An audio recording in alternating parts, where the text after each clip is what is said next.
Sveiki, esu psichologas Deimantas Zinkevičius ir norėčiau pasidalinti mintimis, ko galite tikėtis per pirmąją konsultaciją pas psichologą ar psichoterapeutą, kadangi apie 20% žmonių, kurie pradeda lankyti terapiją, ją nutraukia per anksti, apsilankydami tik keliuose susitikimuose. Visų pirma, norėčiau nuraminti, jog jeigu per pirmuosius kelis susitikimus jaučiatės nejaukiai, esate ne vieni, kadangi kalbėtis su žmogumi apie save ir savo sunkumus, kol gerai jo nepažįstate, gali kelti daug nerimo, todėl prireiks laiko priprasti prie terapijos proceso. Svarbu suprasti, kad pirmieji terapijos seansai skiriasi nuo vėlesnių. Pirmosios konsultacijos skirtos susipažinimui su jumis ir jūsų problematika, dėl kurios kreipėtės.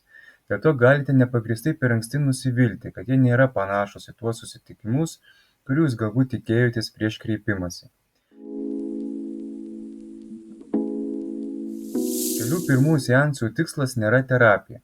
Specialistas negali pradėti darbo tol, kol nesužino daugiau apie jūs. Todėl pirmuosiuose susitikimuose daugiausia laiko skiriama sunkumų peržvalgai. Specialistui svarbu susižinoti, kada šie sunkumai prasidėjo, kaip ilgai tęsiasi bei kokiose situacijose dažniausiai iškyla.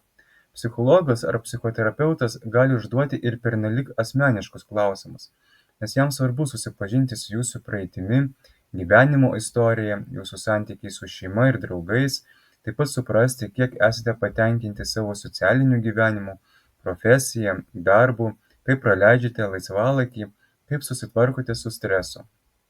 Ne ką mažiau svarbu specialistui išsiaiškinti ir jūsų fizinę sveikatą.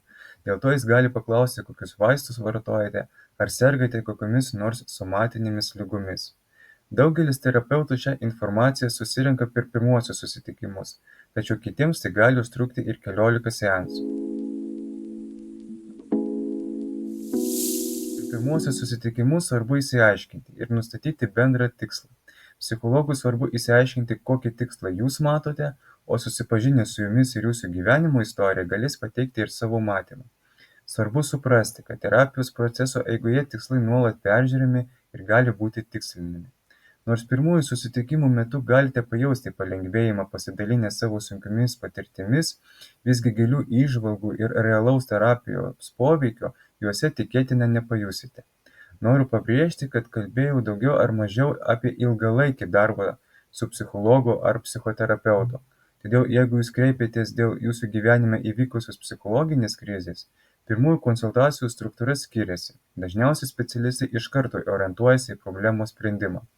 Taip pat noriu pabrėžti, kad pirmieji susitikimai gali priklausyti ir nuo to, kokią psichoterapijos kryptį specialistas atstovauja ir kokius metodus taiko.